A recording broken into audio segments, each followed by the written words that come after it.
Good morning, a very very good morning to all of you. कैसे हैं सब? अच्छे? ओके, सो आज हम करने वाले हैं इंग्लिश। इंग्लिश में आज हम करेंगे write cursive small letter P, क्योंकि ओ तक हमने फिनिश कर लिया है with the revision of capital cursive O, right. So आज हम सीखेंगे small cursive P with the revision of capital cursive P. समझ में आ गया सबको? ओके, सो स्टार्ट करते हैं हम लिखना, है ना। So as you all know कि कैपिटल कर्सिव पी कैसे लिखते थे हम? स्टैंडिंग लाइन, फिर ये लाइन पीछे से कर्व होके आगे की तरफ जाती थी, राइट।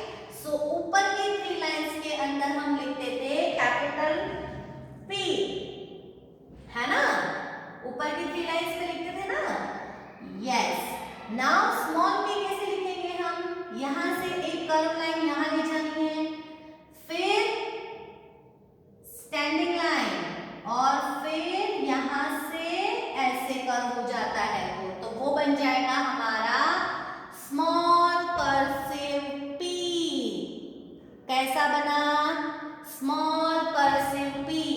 वो लिखते हैं हम नीचे की 3 लाइंस के अंदर, राइट। ऊपर की 3 लाइंस में हम कैपिटल पी लिखते हैं, स्टैंडिंग लाइन, फिर कर्व करके आगे की तरफ फोल्ड, और स्मॉल पी लिखते हैं हम ऐसा। Again capital cursive P, then small cursive P, again capital cursive P और स्मॉल कर्सिव पी। फिर से लिखेंगे हम कैपिटल के लिए स्टैंडिंग लाइन, पीछे से कर्व करते हुए आगे की तरफ half circle, small P, curve line, standing line, half circle को पूरा नहीं बनाना है और उधर फोल्ड कर देना है। अगेन स्टैंडिंग लाइन, कर्व करते हुए हाफ सर्कल, और ये है आपका small cursive P. Again capital cursive P and small cursive P, again capital cursive P and small cursive P, capital cursive P and small cursive P. तो capital cursive हम लिखते हैं ऊपर की 3 लाइंस में और स्मॉल कर्सिव पी लिखते हैं नीचे की 3 लाइंस के अंदर। तो सबसे ध्यान यही रखना है आपको कि कौन सा लेटर कितनी लाइन में लिखा जाता है। तो कैपिटल ऊपर की 3 लाइंस और स्मॉल नीचे की 3 lines. Again capital P and this is small P. तो हमने कैपिटल और स्मॉल दोनों पी लिखना सीख लिया है। सो आपको क्या करना है, आपकी जो इंग्लिश की स्मॉल लेटर कर्सिव की बुक है उसमें स्मॉल पी लिख के फिनिश कर लेना है। And when you are writing in your notebook तो आपको कैपिटल और स्मॉल दोनों लिखना है। ऐसा नहीं कि सिर्फ स्मॉल लेटर लिख दिया और बात खत्म। नो, यू शुड नो कि कैपिटल कर्सिव कैसे लिखते हैं और स्मॉल कैसे लिखते हैं, राइट। दोनों पी में क्या डिफरेंस है वो आप कब पता कर पाओगे? जब आप दोनों चीजें एक साथ लिखोगे, जैसा मैं यहाँ कर पा रही हूँ कि कैपिटल पी ऐसा दिखता है और स्मॉल पी इस तरीके का दिखता है, क्योंकि दोनों की बनावट में चेंज है। जब आप नॉर्मल अल्फाबेट्स पढ़ते थे, नॉर्मल लेटर्स, कर्सिव नहीं, नॉर्मली अपने जो एबीसीडी होते हैं वो जो पढ़ते थे, तब स्मॉल और कैपिटल दोनों पी सेम लिखे जाते हैं।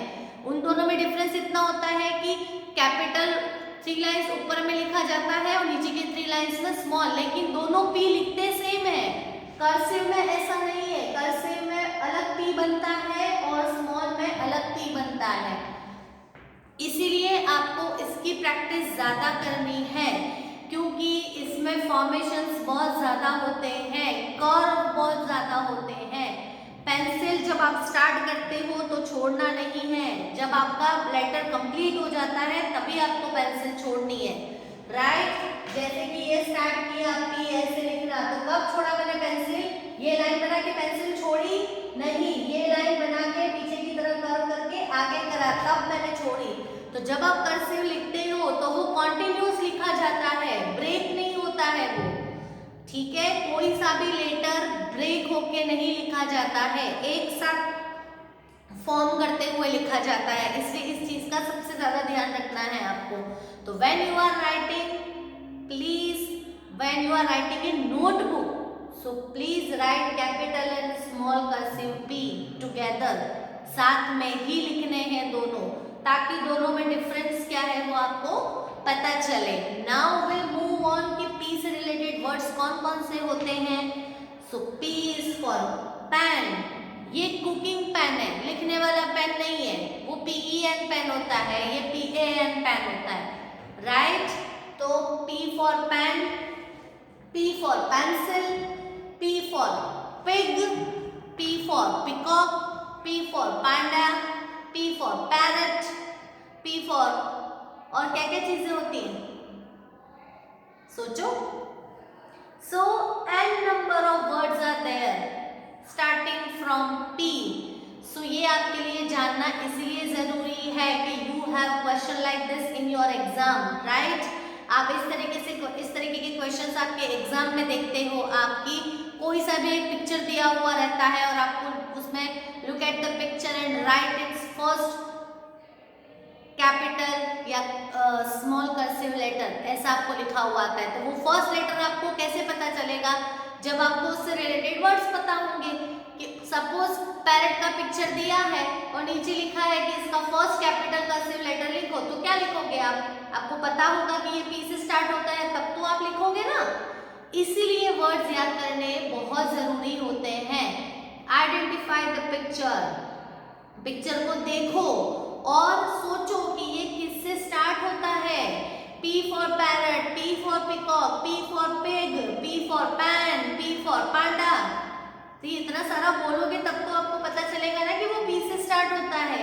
इसीलिए मैं इतने सारे वर्ड्स बताती हूँ। आपको लगता होगा मैम एक की एक चीज रोज क्यों बोलते हैं, राइट। तो मैं इसीलिए बोलती हूँ क्योंकि आपको उससे रिलेटेड वर्ड्स याद होंगे, then you are going to write in your exam. जब याद ही नहीं होंगे तो कैसे लिखोगे? सिर्फ एक पी से P फॉर पिकॉक आपको याद रह गया, that's enough? No, that's not enough, क्योंकि जरूरी नहीं है कि एग्जाम में पिकॉक का ही पिक्चर आए। एग्जाम में पेंसिल का भी पिक्चर आ सकता है, पांडा का भी आ सकता है, किसी का भी आ सकता है, राइट। सो उसके लिए हमको प्रिपरेशन करना तो जरूरी होता है ना।